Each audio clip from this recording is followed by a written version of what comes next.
যারা কাজ করতে গেছেন, যারা পরিযায়ী শ্রমিক আছেন, যারা ছাত্র আছেন, যারা যুব আছেন, যারা গ্রামবাসী আছেন, যারা শহরে থাকেন, যারা নগরে থাকেন, যারা প্রান্তরে থাকেন, সবাই মনে রাখবেন আপনার ভোটার লিস্টের নাম আছে বলে ছেড়ে দেবেন না। বাংলাভাষীদের বাংলাদেশি সন্দেহ, বিজেপির রাজ্যে বাঙালি পীড়ন।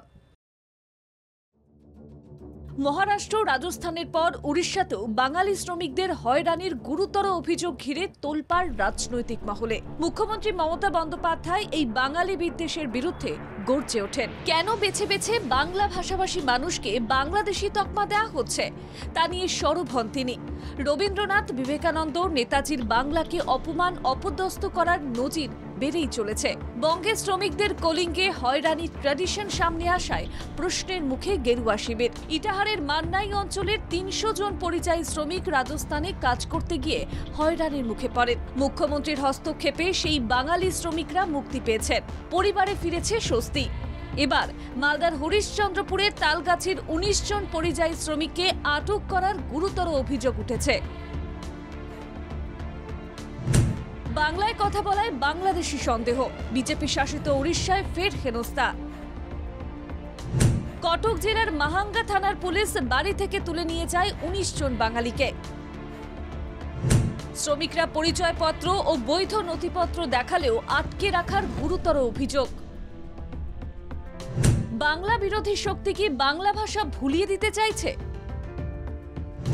বাঙালি বিদ্বেষকে পুঁজি করে বিজেপি কি মেরুকরণের রাজনীতি করছে?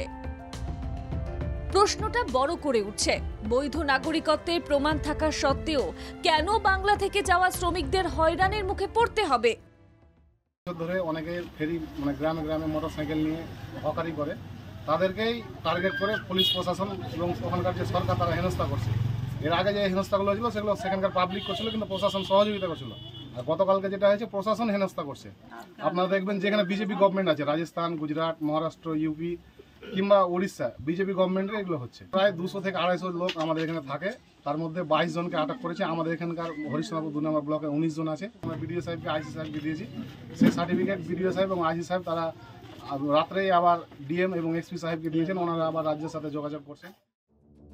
শ্রমিকদের পরিচয়পত্র ও মোবাইল ফোন কেড়ে নিয়ে হেনস্থা ও নির্যাতন করার অভিযোগ উড়িষ্যার পুলিশের বিরুদ্ধে। এলাকায় খবর পৌঁছতেই পরিবারগুলোর মধ্যে আতঙ্ক তৈরি হয়েছে। কান্নায় ভেঙে পড়েছে পরিবার পরিজন। পরিযায়ী শ্রমিকদের প্রশ্ন, তাহলে কি এবার বাঙালিদের হিন্দি বা আঞ্চলিক ভাষা শিখতে হবে? বিজেপি নেতৃত্ব অবশ্য কোনো জবাব দিতে পারেনি। তারা খেয়ে পড়ে বেঁচে আছে, সেই জন্য বিজেপির ঘাড়ে দোষ দিয়ে লাভ নাই। বিজেপি যারা বাংলাদেশ থেকে এসছে, যাদেরকে মনে হচ্ছে তাদেরকে বাংলাদেশে ফেরত পাঠাবেই। ভারতে যারা আছে, যারা ভারতবর্ষের শ্রমিক, তারা ভারতবর্ষে থাকবে, সেই ব্যবস্থা বিজেপি করছে। রাজ্য সরকার এই বাঙালি শ্রমিকদের হেনস্থা নিয়ে কেন্দ্রের দৃষ্টি আকর্ষণ করেছে। তবুও কেন কেন্দ্রীয় সরকার এই বিষয়ে নীরব তা নিয়ে সরব গৌরবঙ্গের মানুষ।